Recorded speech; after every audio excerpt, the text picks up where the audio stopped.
Hi Angie, this is your lesson 14, the stars and space. The sun is the most important star in our galaxy, but it's not the only one. It's important for us because it helps us be alive.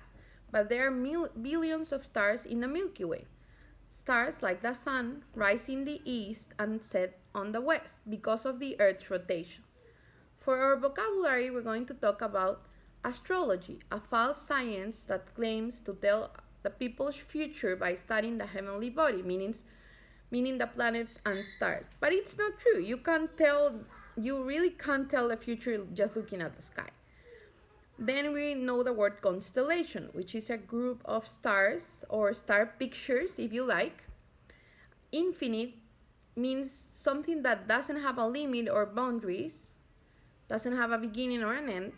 Zodiac, the imaginary path in the heavens used by fortune tellers in astrology, something that, again, it's not true. About the stars that we see, when you look at the stars in the night sky, you can see some of them. The brightest one you can see is Sirius, the dog star. If you wanted to travel to Sirius, you would have to fly at the speed of light for 8.5 years. It's really far.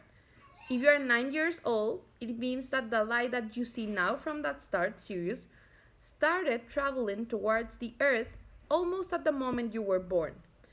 This star radiated 30 times as much light as our sun, but we see it so small because of the distance, because it's far away. We can see between 3,000 and 5,000 stars at night with our eyes. With a high-powered telescope, we can see millions. Astronomers think that there may be more than 30 billion stars only in our galaxy, the Milky Way. And we are not even counting other galaxies. Some scientists even believe that we could have an infinite numbers of universes.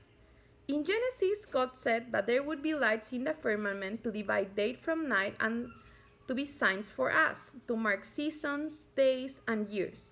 One sign that God has placed in the heavens is the North Star. It's a star that is located nearly over the North Pole. It helps you as a guide. You can find your way, and you can find that star when you look the pointer star in the Big Dipper. For seasons, as you know, stars change location with the season because of the revolution of the Earth around the sun.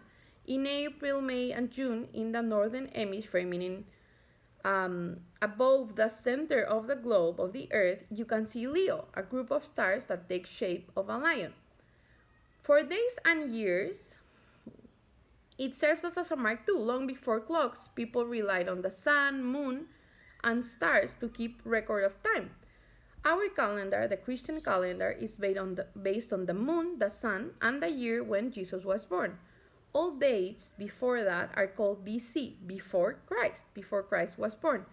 And all dates after that are called AD, Annus Domini, which means the year of our Lord. The Hebrew calendar is different. It is based on the moon and the year of creation. And something else that I wanted to talk to you about is the difference between astrology and astronomy. Astrology is a false set of teachings based on superstition. People think that if you look at the planets or the sun or the star, it can control the lives of human beings and can tell you about the future, which is not true because nobody can tell you about your future. And people make a business of it, tricking people. But then there's another word that it's really similar that it's called astronomy. Astronomy, in the other hand, it is a science that studies the stars, the galaxies, the planets, and other objects that are outside of the Earth's atmosphere. And they use instruments such as telescopes.